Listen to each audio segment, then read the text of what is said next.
Hello everybody, welcome to a new post today, and I hope you all are doing wonderfully well. So today let's once again look at something related to our UPSC GS mains paper 3, that is with the economy part.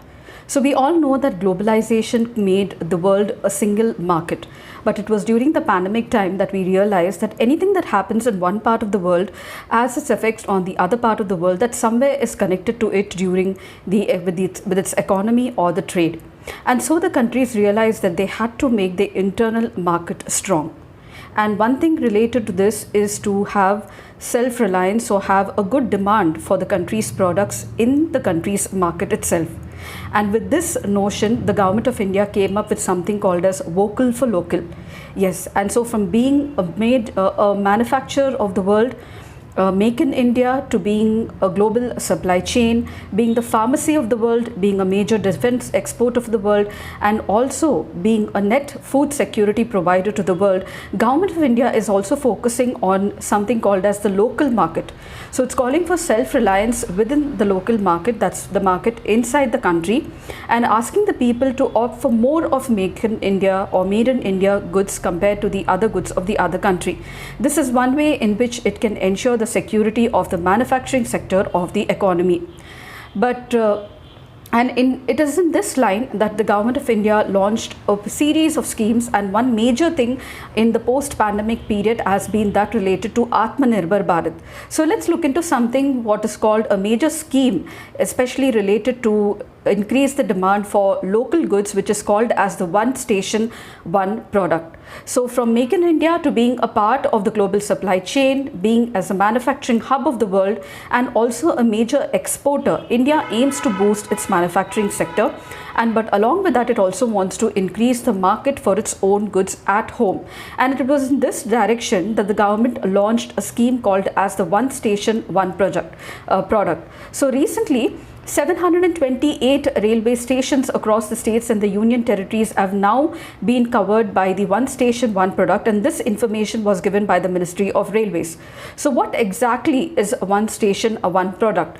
Now, under the One Station, One Product scheme of the Indian Railways, so this program is related to the Ministry of the Railways. 728 stations are going to be covered with outlets in 21 states and 3 union territories across the country. This project was launched was launched in March 2022, that is last year. The objective of the program is vocal for local, that is providing a market for locally made goods. The One Station, One Product aims to provide a market for local indigenous products and also create additional income for and opportunities for the marginalized sections of the society, especially the small traders and the MSMEs. Now, under the scheme called as the One Station, One Product, outlets at the railway stations are allotted for showcasing, selling, and giving high visibility to the indigenous or the local products of that very region.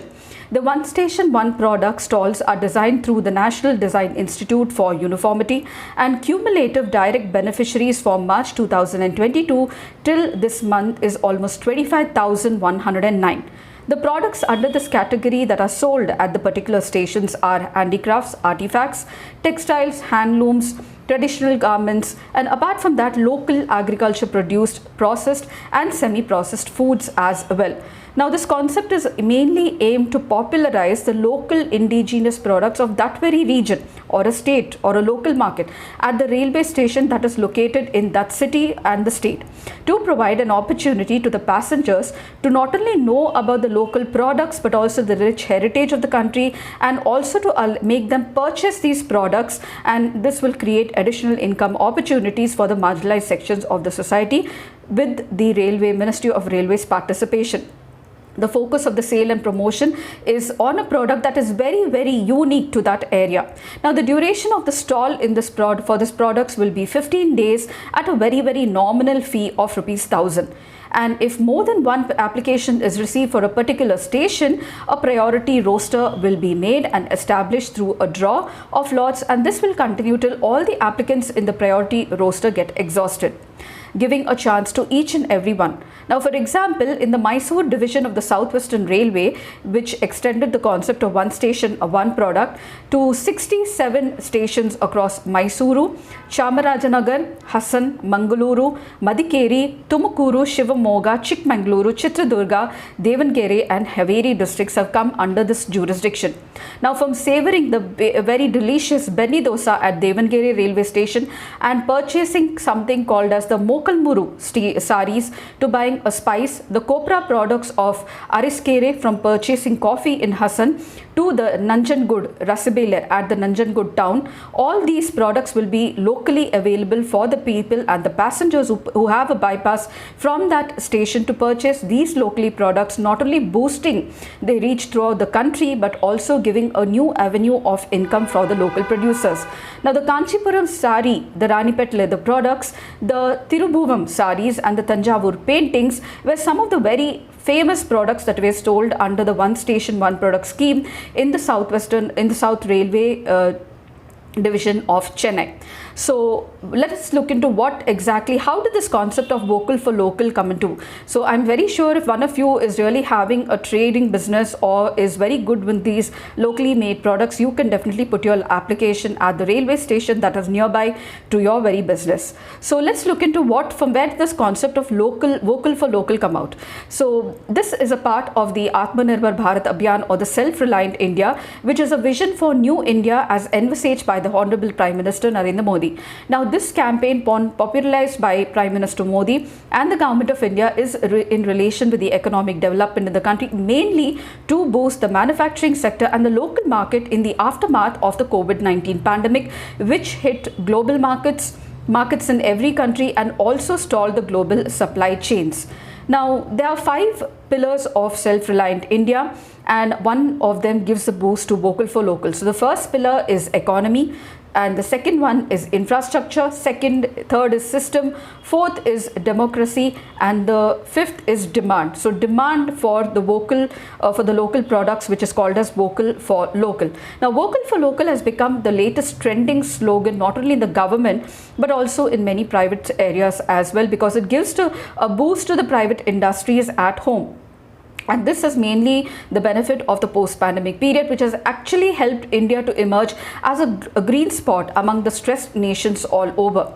The idea behind this movement, however, finds its roots in the Swadeshi movement, which was promoted by Mahatma Gandhi and popularized in the year 1905 during India's independence struggle period. It was seen as a way to imbibe the feeling of nationalism and nationalistic pride among the Indians, foregoing the goods that were produced by the British and popularizing the goods that were produced by the Indians. The idea over the slogan of vocal for local is to promote the local industries and consumer the local products wherever possible and wherever they are available.